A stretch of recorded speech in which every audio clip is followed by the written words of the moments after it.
Hello mga ka-farmers, maayong buntag.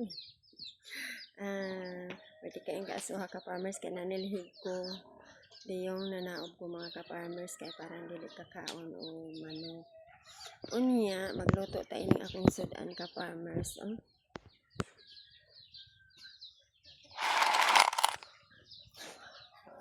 Mauni siya ka-farmers ang sudana mo nga Taiwan cell. Mauni among gipanguha sa lamakan ka-farmers nga Taiwan cell unya kani siya. Tulo na ni siya kaadlaw akong gilaming. Parang ang ihang kinaon mga ka-farmers mo gawas niya mauni siya nga. Ako na ni siya ron tulo.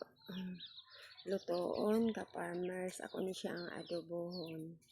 Mauni ang amo ang gitawag ni siya diri sa amo ang lugar o Taiwan cell. Naani daghan sa salog sa salog naani siya sa kanal ka farmers ning kuan kaning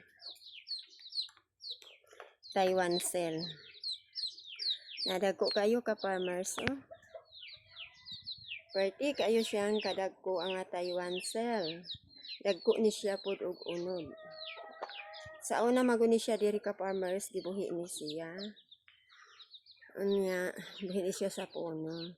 Unya siguro ba magianod na ni siya pud sa baha kay kung naakay punong diri mga ka farmers nga maabot ra sa baha so maanod ni siya madala nga mao ni siya nagdaghan ni ron siya sa kuan ka farmers. Nagdaghan ni siya ron sa lamakan, naani siya sa salog or sa kanal, naani siya daghan.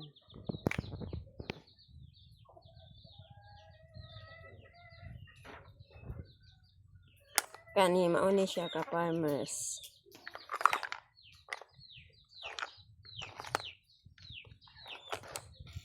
Unya, ang uban ani siya niya ka farmers nga akong nakuha, akong gibuhi sa among puno.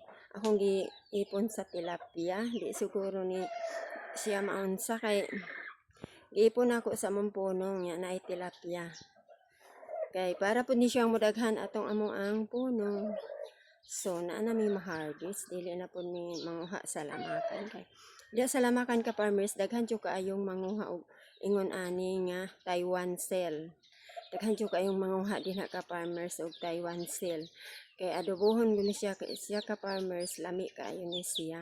Sarap nga labi na kung imong iluto ani kuan lubi. Imo ni siyang lutoon og lubi, dayong imo ni siyang pakuanon jud. Siya parisikohon, lami siya kaayo ka farmers ni.